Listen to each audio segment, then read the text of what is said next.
waxa uu kala jeedo eedeymaha uu marmarka qaar u jeediyo xidiga ay isku dalka ka soo jeedaan kana tirsan naadiga Paris Saint-Germain ee Neymar Jr. boqorka kubadda cagta ee Pele ayaa waraysi uu siiyay majalada caanka ah ee France Football ee fadhigeedu yahay gudaha dalka France waxa uu kaga hadlay arrimo dhowr ah oo quseeya Neymar Jr. iyo eedeymaha uu jeediyo waxaana uu yiri aabaha marna wax ma dhaleeceeyay ee uu og yahay wax walba ee aan xaqiijinayo ee quseeya Neymar Jr. sababtoo ah wuxuu ka mid yahay wiilasha kooxda Santos dadka qaar waxay u maleynayaan inaan mar walba rabo eedeynta Neymar Jr. laakiin aniga waxaan sidaasi u sameynayo waa isaga dantiisa sababtoo ah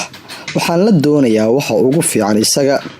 ciyaartoyda kale reer Brazil iyo sidoo kale kuwa ugu fiican dalkeena iyada oo aan wax walwal ah ka qabin falcelinta intaas kadib halyeeyga reer Brazil ee Pele ayaa waxa uu ka hadlay wiilka xawaaraha dheereeyay ee qaranka France kana tirsan kooxda Paris Saint-Germain ee Kylian Mbappe waxaana uu ku qeexay Mbappe wuxuu ku guuleystay koobkii adduunka isagoo 19 sano jir ah halka anigana sidoo kale aan ku guuleystay koobkii ugu horeeyay anigoo 17 jir ah waxaan u arkaa inuu yahay nuqulka cusub ee Pele mana ahan kaftan dad badan ayaa sidaasi u maleeya si kastaba ha ahaatee halyeeyga dalka Brazil iyo guud ahaan kubadda cagta ee Pele ayaa hadda tilmaamay in ciyaaryahan Neymar Jr. u baahan yahay inuu noqdo midka ugu wanaagsan kubadda cagta waa sida uu la doonayay si lamida waxa uu awoodda Mbappe ku qeexay inuu yahay Pele-ga cusub